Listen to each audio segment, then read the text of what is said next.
ვაგრძელებთ და ყველა სლაიდი apply to all-ის შედეგად მიიღებს ავტომატურად გადასვლის აი ამ ეფექტის გადასვლას. ასე მაგალითად მოდით ავირჩიოთ აი ეს ეფექტი, მივცეთ apply to all ბრძანება, შემდეგ ბრძანება slideshow-ში begin და როგორც ხედავთ სლაიდზე გადადის სწორედ აი ამ ეფექტით, ასე ვთქვათ, ხო? კარგით, მოდით ვნახოთ კიდე რა შეიძლება იყოს აქ. აქ გვაქვს animation-ში ბრძანებები transition speed-ი, ანუ გადასვლის სიჩქარე, გვაქვს sound-ი გადასვლისას, მაგალითად რაიმე ხმა იყოს. ასევე გვაქვს საშუალება რომ იყოს mouse click-მაც იმუშაოს, ან ყოველი დავუშვათ 5-6 წამის მერე სლაიდი თვითონ გადავიდეს სლაიდზე. ნუ 5 წამის მივცეთ apply to all და გავუშვათ ახლა ჩვენი პრეზენტაცია.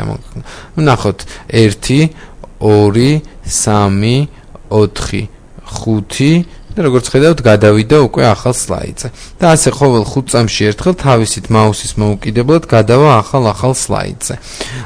ვნახოთ შემდეგი ამითი animation-ი ამოვწურეთ, მივცეთ რომ გადასვლა არ გვინდა, გავუთიშოთ დრო არ გვჭირდება იყოს 0, ასე ვთქვათ, არ გვინდა apply to all-ი და კამერის ხმაც არ გვინდა.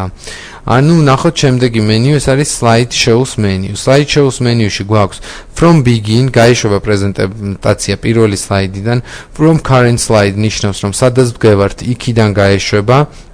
Custom slideshow კი გულისხმობს რომ უნდა შექმნათ თქვენთვის სასურველი show. მაგალითად shows დავარქვათ ჩემი ვარიანტი. და მე ვიცი რომ ჩემი ვარიანტისათვის ვჭირდება პირველი გვერდი, მერე დავუშვეთ შინაარსი და ნუ კონკრეტული აი ეს სლაიდები, მეტი არა. OK-ის დავაწვევი, მექნება ჩემ ვარიანტებში. როდესაც შევალ custom show-ში და ავირჩევ ჩემი ვარიანტი, გაეშვება უშუალოდ ის პრეზენტაცია, რომელიც მე ავირჩიე. და სხვა სლაიდები მეტი არ იქნება. სხვა დანარჩენ სლაიდებს ის გამოტოვებს. არის ბრძანება ასევე setup show, slideshow, სადაც ჩვენ ვუთითებთ რომელი სლაიდიდან რომელამდე გაიშვას, ვუთითებთ custom show-ში რომელი custom show გაიშვას, loop continually until escape კი გულისხმობს რომ როგორც კი პირველი პრეზენტაცია დამთავრდება და ჩავა ბოლო სლაიდზე, ის არ გამოირთვება და ისევ პირველ სლაიდს გაუშვებს, მხოლოდ და მხოლოდ იმ შემთხვევაში გამოირთვება თუ escape კლავიშს დავაწვევით. ასევე ჩვენ შეგვიძლია რომ პრეზენტაცია გავუშვათ ანიმაციების გარეშე და narration, ანუ თხრობის გარეშე და ეს თხრობა რა არის, ამას მოგვიანებით ვიტყვით. შემდეგ გვაქვს hide slide-ი, ანუ რომელზეც ნიშნავს რომ სლაიდს დამალავს და არ გამოაჩენს. record narration კი გულისხმობს რომ მისი ჩართვის დროს, რასაც თქვენ საუბრობთ, ის ყველაფერი OK-ის ფორმ რო დავაწვევით, რაცაც კი საუბრობთ, აი გაეშვა პრეზენტაცია, საუბრობთ ჩვეულებრივ, ამას იწერს ყველაფერს, ესე ვთქვათ, კომპიუტერში თვითონ და შემდგომ უკვე save ღილაკზე, ანუ რო დაამთავრებთ დაჭერისას, ფაილი თვითონ დაიმახსოვრებს აი ამ ტექსტს და როდესაც თქვენ გაუშვებთ პრეზენტაციას, ანუ მოხდება მისი გაშვება, ტექსტი, აი ხა რაზეც მე ვსაუბრობდი, ეს ისმის და ჩვეულებრივ იწერს ავტომატურად და მე უკვე შეგიძლიათ ასე ვთქვათ ეს თხრობითი ფორმით აუხსნათ სხვა ადამიანსაც. ანუ და გაუგზავნოთ რაიმე პრეზენტაცია თუ როგორ უნდა მოყვეს მან.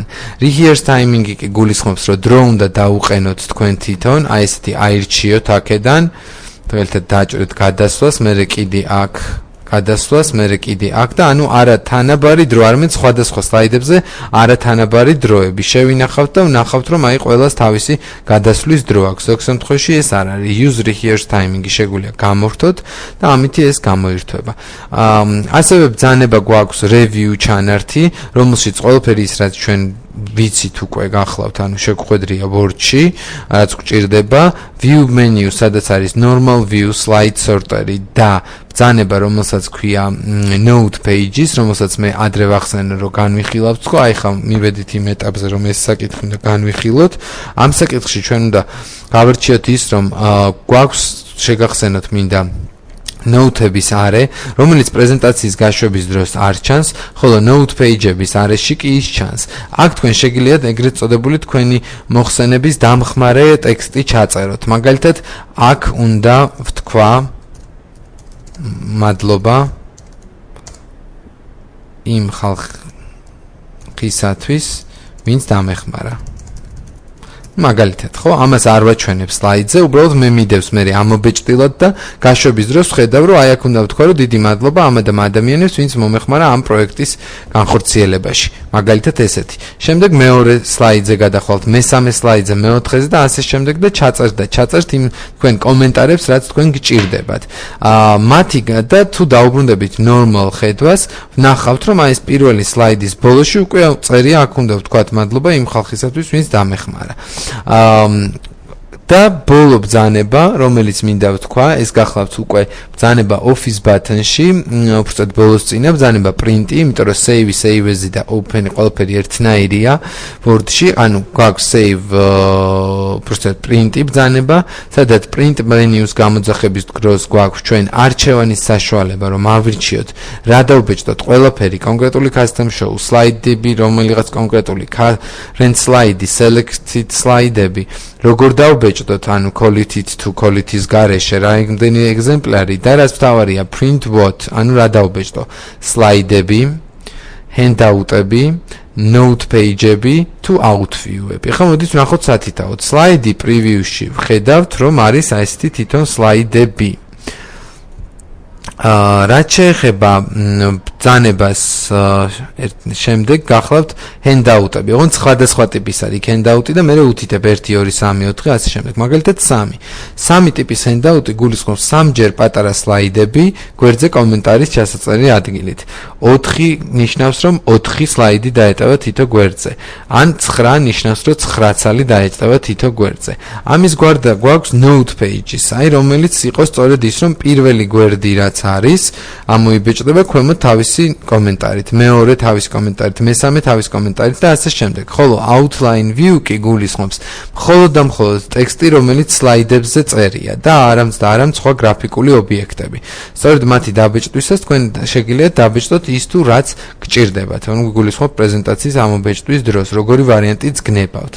და ბოლო ბრძანება, რომელიც გახლავთ ბრძანება, ეს არის ფაილში publish-ში ირჩევთ ბრძანებას package for CD, ირჩევთ ბრძანებას package for CD-ს დროს, ეუბნებით რომ presentation CD ერქვას, add files თუ რამე კიდე გინდათ დაამატოთ, მაგალითად დავუშვათ გინდათ რომ აი მიაყოლოთ მაგალითად MK presentation-იც, მისცეთ ბრძანება option-ი, სადაც აირჩევთ რომ გაყვეს viewer-ი თავისით PowerPoint-ის, რომ თუ იქ არ არის PowerPoint-ი ინსტალირებული, მას ავტომატურად გაუშვას მაინც, ასევე link the file-ები, ანუ ჩასმული მუსიკა და ასე შემდეგ, empty true type font-ი მიებას და პაროლი გახსნისათვის და მოდიფიკაციისათვის. Okay, ბრძანებით copy to CD ჩაიწერება CD დისკზე, ხოლო copy to folder უნდა მოუნიშნოთ სად, მე მაგალითად მაქვს მონიშნული my დოკუმენტებში და ეს შექმნის files presentation CD. Okay, ვეუბნები do you want to include link files? Yes, ვეუბნები.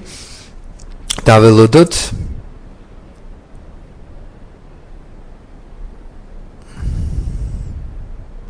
და ვნახოთ რა გვექნება შედეგი.